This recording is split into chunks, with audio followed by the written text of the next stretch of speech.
Argentina's currency just had its value cut in half. So in this video, let's talk about why this is happening, who this impacts specifically, and what the US dollar has to do with any of it. But before we do that, we need to back up and talk about what's been happening the last few weeks and months with Argentina's economy. In 2023, the country had its worst economic period in a very long time, with inflation hitting over 140%, poverty at around 40%, and a 40-something billion dollar loan to the International Monetary Fund that they may never be able to pay off. 2023 was also a presidential election year for the country, and with all of the problems stacked against the country, the people decided to elect a less traditional candidate, Javier Milei. The former economist ran on the idea of changing the status quo. His argument is that the current economy only works for a select few and not the majority. And he had three things that he thought would help turn Argentina's economy around, like completely dollarizing the economy, which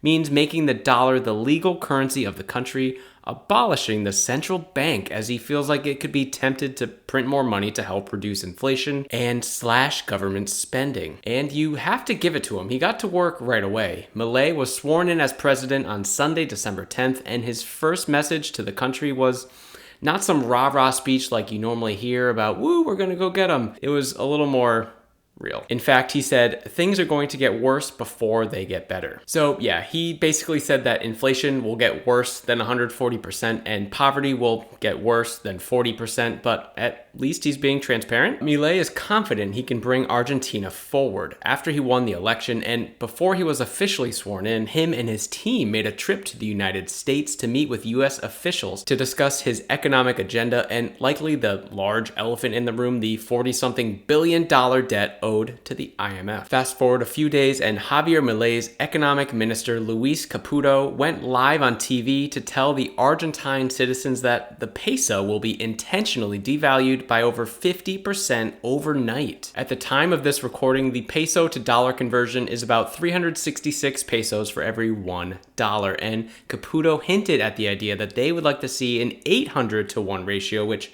is a significant leap. But Argentines are used to crazy exchange rates for the dollar. Here's why. The country already is using the dollar on day-to-day transactions. In previous iterations of the Argentine economy, the government would limit the amount of conversions from pesos to dollar in order to keep value in the local currency, and this was capped at $200 per month. So the government would allow people to use the current exchange rate to cash in their pesos for dollars, and to use their logic, limiting this helped in two ways. First, it kept the peso relevant. If everyone wanted to get rid of their pesos all at once, the demand would plummet, making the currency unusable. Second, Argentina's government didn't have enough dollars in circulation to make this happen, but the citizens were still starving for the stable dollar, and this limitation just created an enhanced need that was met on the black market, which recently saw exchange rates as high as 1,000 pesos for every $1. During Milei's election speeches, he was adamant that due to the severity of the situation, a simple, gradual change would have zero impact. But he has promised the adjustment will almost entirely affect the state rather than the private sector, and that it represented the first step towards regaining prosperity. And he is planning on reducing the number of government agencies from 18 to 9, a promise that he made during this viral clip. Ministerio de Turismo y Deporte,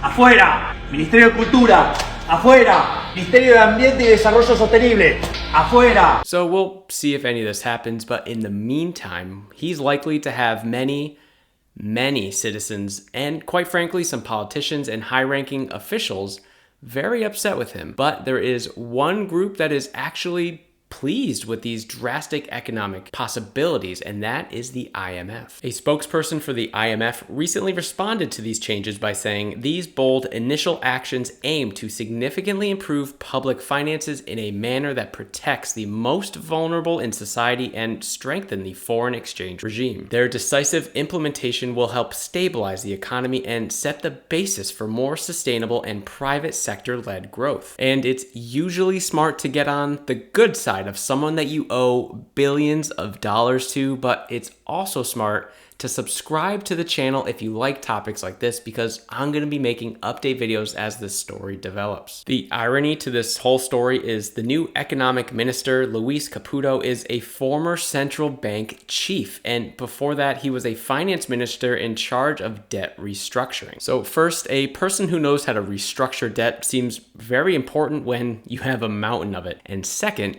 with Caputo's knowledge of the central bank, he can help aid Milei into either how to abolish it or keep it around and find a way to make it useful. But technically, if the country moves to a dollarized state, there would be no need for a monetary policy since they wouldn't control the currency, which is really the main job of the central bank. Caputo nonetheless faces multiple challenges. Milei is warning Argentines to expect a painful period of high inflation and slow growth as he seeks to put many public companies into private hands. And of course, just to reduce the size of the Argentine state more broadly. Here's how long Milei is saying this could all take. There will be stagflation because when you carry out the fiscal restructuring, it will negatively impact economic activity. What we are doing is creating all the mechanisms to stop the money supply and put an end to inflation with a span of 18 to 24 months. I'm excited to keep an eye on this story for you, but it is not the end. I made a playlist documenting Argentina's journey to dollarizing the economy. It talks about things like why Milei chose the dollar over BRICS, how long it took other countries who are fully dollarized to make this happen in their economy, if those strategies could work for Argentina. So if you're interested in all of that, you could check that playlist out here.